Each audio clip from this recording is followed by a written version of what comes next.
God. All right. Hello, Richard. Hot news, and this is the news that is the biggest news of the week. Minka Fitzpatrick, new contract extension, 4 years, $18.5 million. So, Woo, that's low. I think he could have got a little bit more. He's still the highest paid safety ever, so he'll take it. But that said, here's where we are. You have Cam Hayward, you have TJ Watt, you have Minka Fitzpatrick all the way out until 2024. So that's for a couple more years. The gang is all here and it's intact. The Steelers, quite obviously, are going to try to beat you. They're going to try to make you score 20 points to beat them. It's just a matter of can they score 21 points, I guess. Can this team win by virtue of defense and stopping people and score just enough points? That's clearly the game plan now. It feels like old Cowher days. I don't want to be completely wrong. I've said some of this before. Right. I think everybody has the Steelers all wrong. Tell me why. I think they are going to be dominant. I really do. I feel it. I see it. I see the talent pool that's been collected. I see the mentality, the commitment to the contracts and the extensions. The defense. I love Miles Jack. I love Levi. I love Minka. I mean, there isn't. I'm just telling you. If I were the dad and I'd be telling that to my children, they'd be thinking, "Geez, Dad, do you expect a lot out of me?" But they've invested a lot defensively. There's no question there. And Brian Flores, I forgot about that. I love correct. That. And love Brian Flores. And I think the defensive coordinator is addition by subtraction. And I know Keith Butler, blamed it on Mike Tomlin, and I know he did that. And then I saw an interview yesterday actually with somebody that said, we all know it's Mike Tomlin's defense. However, the guy that was in the seat was Keith Butler. But I do like our new coordinator, defensive coordinator. I think I like our offensive coordinator based on what I'm hearing. Certainly not what I saw, but I think he did the best he could given the tools he had. You have to invest in these guys defensively. They're your best players. There's 100%. No question about that. That's Chuck Noll days. Yes. Yeah, you're right. And then it carried over to Bill Cowher. Yep. Again, back to the question, can they score enough points? Can they eke out wins and score enough points? I don't think it's going to be an eke out situation. I hope not. I hope not. Listen, you have Najee, okay? I don't think we used him well enough. I don't think he used himself well enough. We used him a lot, but again, so much was pivotal on that quarterback position that everybody knew what we were going to do. I mean, because we were one-dimensional almost. But we have the tools. We have the stretch the field guy. We have Chase. I love Chase, by the way. I just love what he brings to the game. He can do so many things. Deontay, I'd always loved Deontay.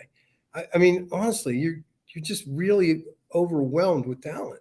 And I don't see this eking out anything. I see us banging it. And you put the quarterback in, and Mitch Trubisky, I loved when we signed him. I love Kenny Pickett.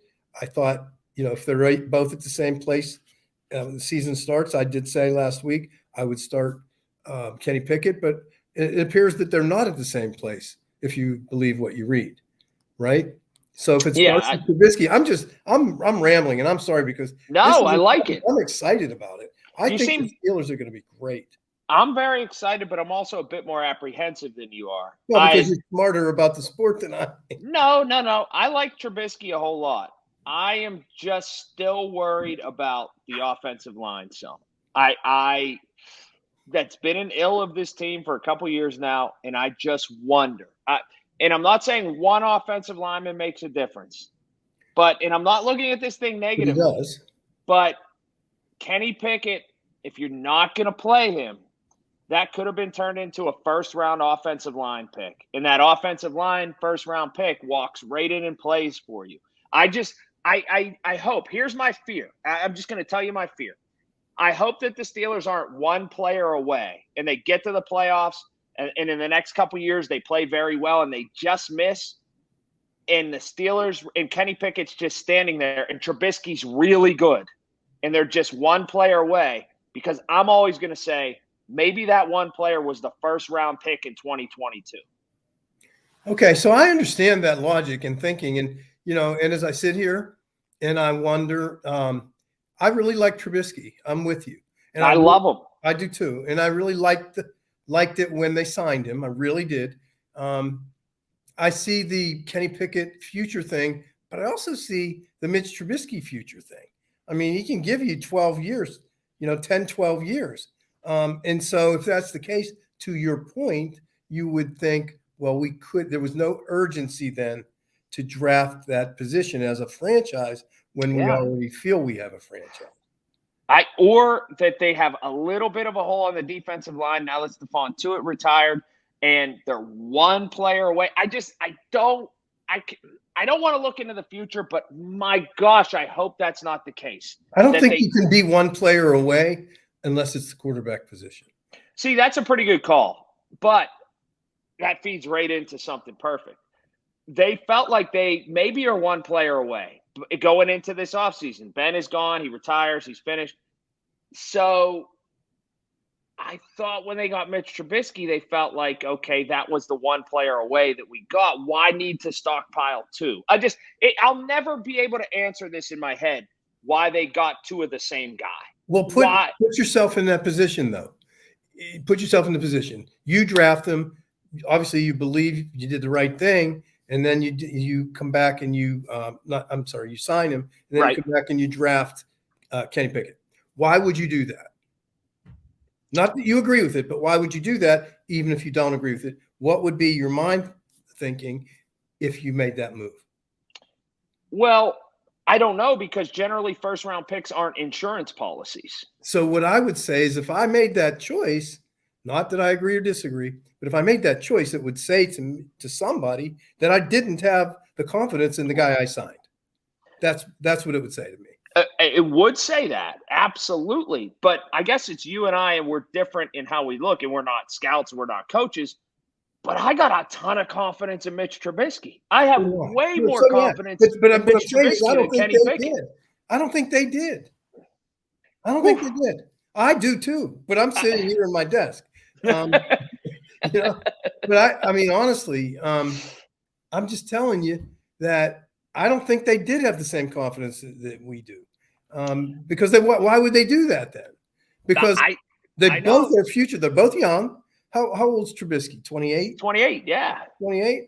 Okay, he's 28. Kenny Pickett's what, 24, 25? 36, I think, after all those years at Pitt. No, he's great. He's 24.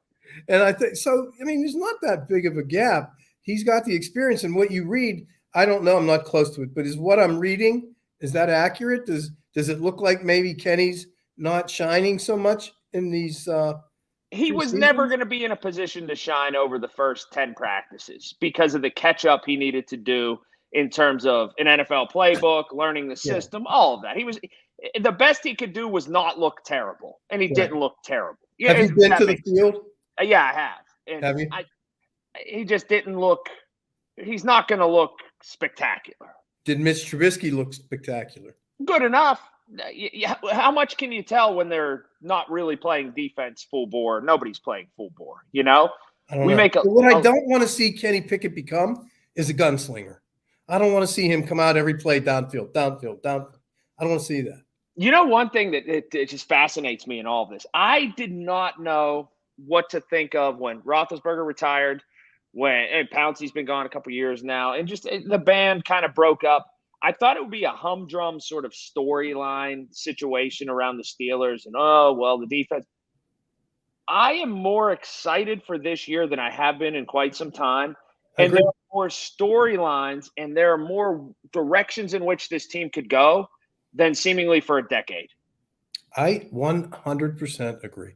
I really do. I think you're seeing the most potential this team has to do anything to add. And honestly, with this lineup and these contract extensions, I mean, I know under Kevin we added 2 trophies to the case. I mean, you could add a whole lot more than two with this group of people. And I love Mike Tomlin. I'm always going to love Mike Tomlin. I think he's so old school and he's wonderful. And I loved what he said when he said what changed his life as a coach. Did you see that? No, tell me. When what's his name? What's his name hired him? First coach, Tony Dungy. Tony Dungy. So when Tony Dungy hired him, he said he was full of anxiety, and I think his first child was just born, and he went into his office and he was wondering basically how he could make that all work. And he saw Tony Dungy's son.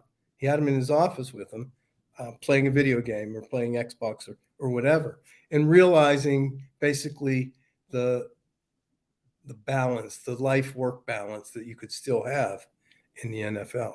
And I thought that was really an interesting thing to say. And coincidentally, Kia then, I saw, it was yesterday or the day before. Did you see her interview for the Post-Gazette? No, I didn't. Tell me about her. So the discussion was about adoptive or adjusted work schedules. Okay. And making it current, and how she endorsed a shorter work week. I think it was 32 hours. But it focused back to the work-life balance. And I thought that was interesting. At the same time, 2 days ago, I read what Mike said. And I think that's what makes me really like Mike Tomlin, that he really, as intense as he is, he really does find time for his family. And I think that's a wonderful thing, especially in today's world. Because I know that being an NFL head coach, one of 32 jobs in the world. I mean, I used to see Ken Wisenhunt. I'd say, Kenny, what are you doing? I mean, he'd go to the swimming pool and he'd have his playbook with him in June. Like, what are you doing, Kenny? It doesn't stop. So I am looking forward, Mike Tomlin, if you hear me, I'm looking forward to big things from you because I'm a believer. I believe in everything you've done and doing. And Omar, I love you. And this team is going to be great, I think. All right, now we get to Omar, who is a maverick with money. He just spent $18.5 million a year for the next 4 years on Minkah Fitzpatrick. If he wiggles some money around, it's probably there for Deontay Johnson. It's not a matter of what. It's not a matter of if. It's a matter of if they want him. I think he's got something to prove. Scale of 1 to 10. 1 being no, thank you. 10, yes, I must have him. Gotta have him is a 10. Where's Richard Bazzy on the if the money is there and they can make it work, Deontay Johnson and re-upping him? I'm not there. No, he needs it 1 more year to prove it. He needs to play this 5th year. Well, if he's got a good year or bad year, which year is representative of who he is, right? What if he has a great year and then he says, I can go somewhere else and get more money? Well, and that's where we usually say goodbye. And, we always say receivers are plentiful. We'll see. We'll see who we've got coming behind him. I think the success of this draft class will determine what we do with Deontay in the future. I would sign him today if I could. For what amount? Somewhere between 18 and 20 a year. But then you play the what if game. What if he gets the drops again? Here is what he sort of cured them some toward the end of last year. That said, if you're not willing to sign Deontay Johnson, you better bet on 2 of these things happening out of the 3. Claypool or one of the 2 young receivers being really good. That has to happen. I agree. I think you got a better chance of Claypool being fabulous. Now, listen, I love Deontay, and I can remember talking to other sports writers who interviewed me. When's he been here? 3 years now? Mm-hmm. And I can remember, and I said right from the beginning, I love him. I loved him physically. I loved what he could do. But then, of course, he had a great year, and then he didn't have a great year, and then he started to have a great year, and then those old habits started to creep back. So, I mean, I still love his potential, but I don't know if that potential is really something that's going to be more permanent than not. I'm a big bird in hand guy, and I know what I have in Deontay Johnson. Yeah, but see they play that game, right? That's a business. That's a game that okay. So they take their chances. They get a great year from him. Okay, now you're going to get a big contract. See you later. And we've got 2 years of draft classes then to replace him because we have this year and the next year's draft. Mm-hmm. So we actually have 2 draft classes to get it right. I think that's a play. Do you know another thing? This discussion we just had for the past 3 minutes about Deontay Johnson, Chase Claypool, the decision that has to be made, the money that's there, that little micro discussion we just had, that's emblematic of why football kills baseball. It kills baseball with the American consumer because you have to treat it like your fantasy football team. You can't just spend out of mistakes. You can't like rich baseball teams can't. You have to make a decision right now for the next 4 years on Deontay Johnson and hedge your bet on how good you think a guy's going to be who you've never even seen play for your football team. And by extension of that, Richard, it gives every fan base in the NFL a dream and a shot and a chance that their team can be good if they pull the right moves from a GM standpoint. I love the NFL because I do too, and that's really a good analogy. Great line of thinking on that. And you sound frustrated with baseball. Well, no, it's just if you and I were talking baseball right now, we couldn't have the same discussion because we couldn't. If I said the Pirates, they need to figure out what they want to do with Brian Reynolds. Yes, they do. If he played for the Yankees, and you could say, well, if he stunk, they would just buy another player that was good. Yeah. It's 2 different fields. It really is. It really is. The football. So if you were talking to Pirates ownership right now, what would you tell them? Would you tell them something or would you ask them something? Oh, I'd ask them. What would you ask? If they had your cell phone number. Because of that, the group of men with a checkbook that I hear that you know. Oh, this is going places. And what would we do if we owned it? Well, I'm sure there'd still be fireworks. Sure there'd still be bobblehead. Let's go to the W column. I'm sure there'd be a more prominent Ford sign. What would we do? Don't avoid it. By the way, that hat. Yes. We enrolled my son in Ford Performance Racing School for October 29th and 30th. In Charlotte? Yeah. Oh, man. I hear it's unbelievable. I hear the experience is better than 10 roller coasters combined. Oh, yeah. I mean, he's really excited. I'm nervous about actually letting him do it. I'm hoping they have a pace car because he's a little bit of a daredevil, and I don't want him to go out there and prove to me he can drive 200 miles an hour.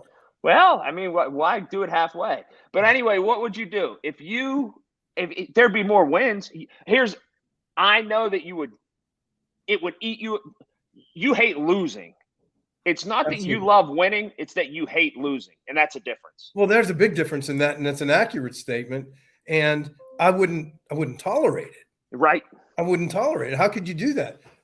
How could you do that? Hey guys, you win half of what you play, and now you're at 500 ball.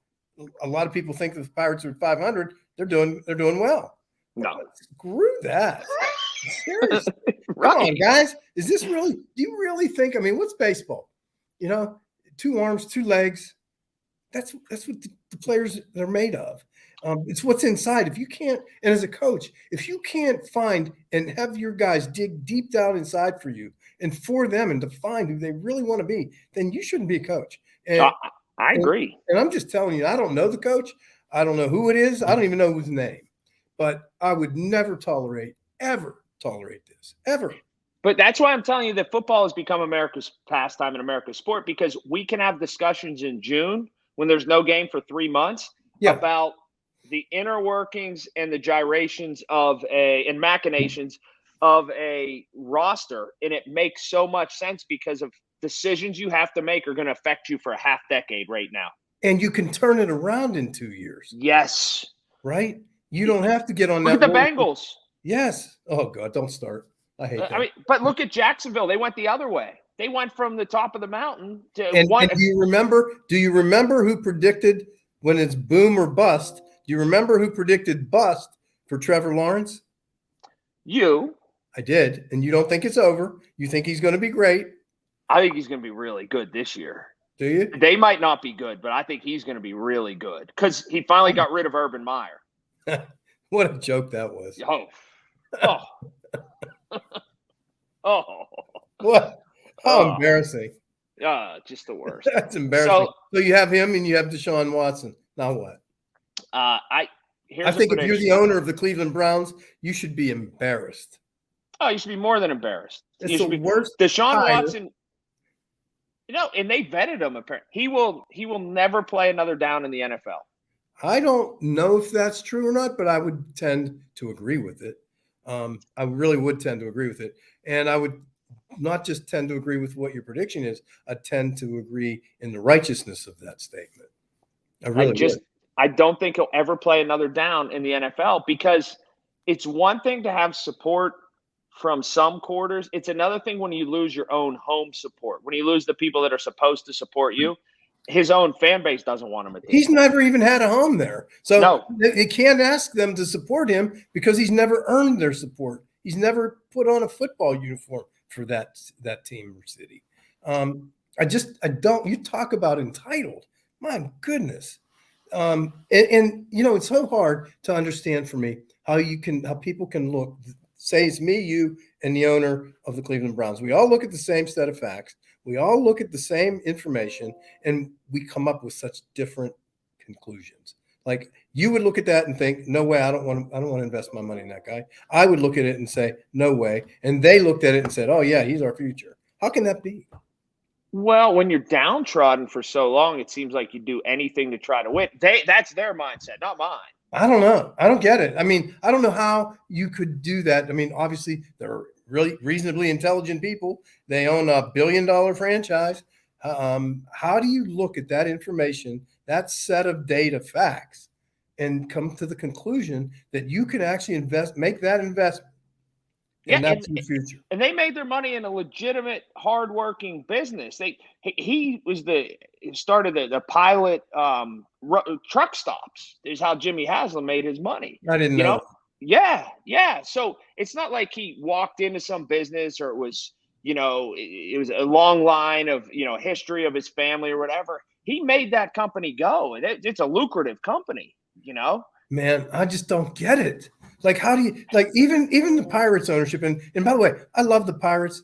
I love the history here. There's several people administratively there that I just love. It's not personal. I just maybe don't understand the game, and that's a complete possibility because it's too easy for me to sit here in criticism and say I wouldn't accept it. But there must be a reason they do, and I don't know what that reason is. Yeah, I So don't get it, and that's why football is the greatest. All right, last thing, real quick, a yes. couple minutes here.